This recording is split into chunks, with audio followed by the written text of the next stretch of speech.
வந்து என்ன செய்ய போகிறேன்னா மெந்தி கீரை சப்பாத்தி எப்படி செய்கிறதுன்னு சில பேருக்கு தெரியாது. என்னோடய கமெண்டில் நிறைய பேர் கேட்டிருக்காங்க.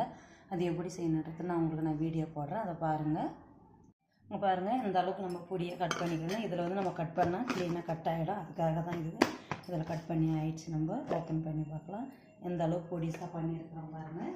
இப்படி தான் பண்ணணும். அப்போ தான் வந்து நம்மளுக்கு குழந்தைங்களுக்கும் கொடுக்குறதுக்கு வாயில் சப்பாத்திக்கு கடிக்காதுன்றதால இந்த அளவுக்கு பொடிசாக பண்ணிக்கணும். நம்ம இதை பொடி பண்ணி ஆயிடுச்சு. இப்போ வந்து நம்ம சப்பாத்தி எவ்வளோத்துக்கு எடுக்கிறோன்றது காமிக்கிறேன் நான். இப்போ நாங்கள் எடுக்கிறது வந்து ஒரு 10 சப்பாத்திக்கு எடுக்கிறேன். இந்த ஸ்பூனில் 2 ஸ்பூன் நாங்கள் மாவு போடுறோம், அவ்வளோதான்.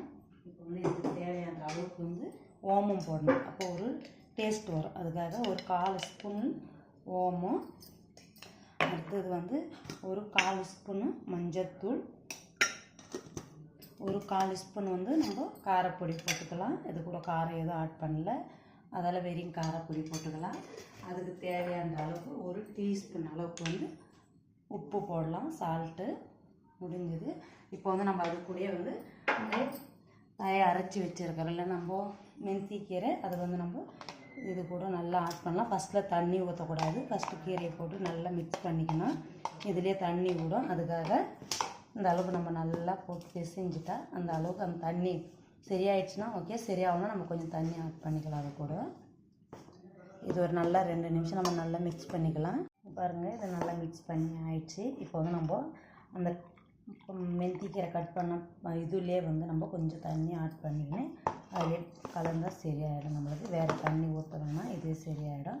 இப்போ வந்து இதுக்கு தேவையான அளவுக்கு லைட்டாக நம்ம நல்லா மிக்ஸ் பண்ண ஆன பிறகு லைட்டாக எண்ணெய் ஊற்றிக்கலாம். அப்போ வந்து ரொம்ப ரொம்ப சாஃப்டாக வரும். அதுக்காக ஜாஸ்தி எண்ணெய் வேணால், ஒரு 2 டீஸ்பூன் அளவுக்கு எண்ணெய் ஊற்றினா சரியாயிடும். இது வந்து 2 நிமிஷம் நல்லா நம்ம மிக்ஸ் பண்ணலாம். பாருங்கள், நல்லா மிக்ஸ் பண்ணியாச்சு. இப்போ வந்து நம்ம ஒரு டீஸ்பூன் அளவுக்கு வந்து எண்ணெய் போட்டுக்கலாம். எண்ணெய் வந்து எந்த எண்ணெய் போட்டாலும் சரி, கோல்டு வினர் போட்டாலும் சரி, நெல்லெண்ணெய், தேங்காய் எண்ணெய், உங்களுக்கு எந்த எண்ணெய் நீங்கள் யூஸ் பண்ணுறீங்களோ சமையலுக்கு அந்த எண்ணெய் நம்ம ஆட் பண்ணிக்கலாம், பிரச்சனை இல்லை. இது வந்து நம்ம தட்டு போட்டு ஒரு 2 நிமிஷம் மூடி வைக்கலாம். இது நல்லா க்ளீனாக மூடினா நல்லா ஊறும். அப்போ வந்து ரொம்ப சாஃப்ட்டு கிடைக்கும் நம்மளுக்கு. அவ்வளோதான். இது வந்து நம்ம தட்டு போட்டு மூடி வைக்கலாம். நல்லா ஒரு 2 நிமிஷம் ஆகட்டும். பாருங்கள், 2 நிமிஷம் ஆகிடுச்சு. நம்ம ஓப்பன் பண்ணி பார்க்கலாம். எப்படி இருக்குதுன்னு பாருங்கள். இந்த அளவு இருக்கும். இது வந்து நம்ம இப்போ சப்பாத்தி போடலாம். எப்படி வருதுன்னு பார்க்கலாம். ரொம்ப ரொம்ப சாஃப்டாக வரும். நம்ம வந்து இது சைஸ் வந்து நம்ம சின்னதாக நம்மளுக்கு வேணுன்ற அளவுக்கு சைஸு இந்த அளவுக்கு நம்ம உருட்டி வச்சுக்கலாம். அப்போ தான் நல்லாயிருக்கும் நம்மளுக்கு. அப்படியே கையில் மாவு ஒட்டுச்சுன்னா நம்மளுக்கு லைட்டாக வந்து எண்ணெய் கொஞ்சம் கையில் போட்டுனா இன்னும் நல்லா சாஃப்டாக வரும் நம்மளுக்கு. நம்ம சப்பாத்தி செய்ய சொல்ல வந்து எண்ணெய் போட வேண்டியதே வேணாம், அந்த அளவுக்கு இருக்கும். இது இந்த அளவுக்கு நம்ம உருட்டி வச்சிடலாம். நம்ம சப்பாத்தியை தேய்க்கலாம். பாருங்கள், உருண்டை ஊற்றியாச்சு. நம்ம வந்து தோல் மாவில் வந்து லைட்டாக எடுத்துக்கலாம்.